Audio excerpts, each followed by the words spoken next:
Exam എഴുതിക്കൊണ്ടിരുന്ന സമയത്ത് ഒത്തിരി ബുദ്ധിമുട്ടുകളുണ്ടായിരുന്നു. പരീക്ഷയ്ക്ക് മുന്നേ എനിക്ക് കുറേ ബുദ്ധിമുട്ടുകൾ വന്നിട്ടുണ്ടായിരുന്നു. ആദ്യത്തെ ബുദ്ധിമുട്ടെന്ന് പറയുമ്പോൾ എനിക്ക് പരീക്ഷയ്ക്ക് ഒരാഴ്ച മുന്നേ കഴുത്തിന് വലത്തെ കൈയിലോട്ട് ഭയങ്കരമായിട്ട് നീര് വന്നായിരുന്നു. വന്നിട്ട് ഇങ്ങനെ എഴുതാനൊന്നും പറ്റത്തില്ലായിരുന്നു. ഒരു 2 മിനിറ്റ് എഴുതി കഴിയുമ്പോഴത്തേക്കും എനിക്ക് ഭയങ്കര വേദനയായിരുന്നു. അപ്പോൾ ഞാൻ മാതാവിൻ്റെ അടുത്ത് ഇങ്ങനെ പ്രാർത്ഥിക്കുമായിരുന്നു, മാതാവേ എനിക്ക് പരീക്ഷ എഴുതാനുള്ള കൈയാണ്, നീ അത് സുഖപ്പെടുത്തി തരണേന്ന്. ഉടമ്പടി തൈലം ഇട്ട് ഞാൻ എന്നും പ്രാർത്ഥിക്കുമായിരുന്നു. 2-3 ദിവസം കഴിഞ്ഞപ്പോൾ അത് മാറി കിട്ടി.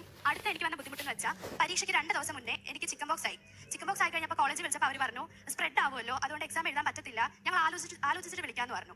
അപ്പോൾ എനിക്ക് ഭയങ്കര വിഷമമായി. 4 വർഷം ഞാൻ പഠിച്ചു, 4ാമത്തെ വർഷം എനിക്ക് എക്സാം എഴുതാൻ പറ്റുന്നില്ല, അവരുടെ കൂടെ എക്സാം എഴുതാൻ പറ്റുന്നില്ല, ഭയങ്കര വിഷമമായി. ഞാനിങ്ങനെ മാതാവിൻ്റെ അടുത്ത് പ്രാർത്ഥിച്ചു, മാതാവേ ഞാൻ കോളേജിലോട്ട് വിളിക്കുന്നതിന് മുന്നേ ഞാൻ നിൻ്റെ അടുത്ത് ഒരു കാര്യം പറയാം, ഞാൻ എക്സാം എഴുതിയാലും അത് ദൈവമഹത്വത്തിന്, എഴുതിയില്ലെങ്കിലും അത് ദൈവമഹത്വത്തിനായിരിക്കും എന്ന് പറഞ്ഞു. എന്നിട്ട് ഞാൻ കോളേജിൽ വിളിച്ചപ്പോൾ അവർ പറഞ്ഞു, അത് നീ വന്നോ എഴുതിക്കോ, പക്ഷേ സെപ്പറേറ്റ് ആയിട്ട് ഇരുത്തി എഴുതത്തുള്ളൂ, കാരണം സ്പ്രെഡ് ആവുമല്ലോ എന്നൊക്കെ പറഞ്ഞു. അപ്പോൾ ഞാൻ പറഞ്ഞു, ആ ശരി, എനിക്ക് എക്സാം എഴുതിയാൽ മതിയായിരുന്നു.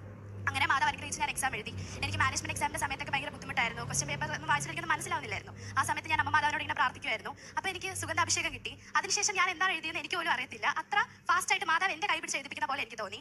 പിന്നെ ഞങ്ങൾ 5 പേര് എല്ലാ ദിവസവും രാവിലെ എക്സാമിന് മുന്നേ പ്രാർത്ഥിക്കുമായിരുന്നു. ഞാൻ ഹോസ്റ്റലിലല്ലായിരുന്നു, ഞാൻ വീട്ടിലായിരുന്നു. പക്ഷേ ഇവർ രാവിലെ 5:30 പ്രാർത്ഥിക്കുമ്പോൾ എന്നെ കൂടെ ഫോൺ വിളിച്ചിട്ടായിരുന്നു പ്രാർത്ഥിച്ചുകൊണ്ടിരുന്നത്. ഞങ്ങളുടെ ക്ലാസ്സിലെ എല്ലാവർക്കും വേണ്ടിയാണ് പ്രാർത്ഥിച്ചത്. ഞങ്ങൾ 44 പേരിൽ 42 പേരും പാസ്സായി. എനിക്ക് അമ്മ മാതാവ് ഫസ്റ്റ് ക്ലാസ് തന്നു, അവർക്കും അതുപോലെ ഫസ്റ്റ് ക്ലാസ് ഉണ്ട്. അമ്മ മാതാവിന് നന്ദി.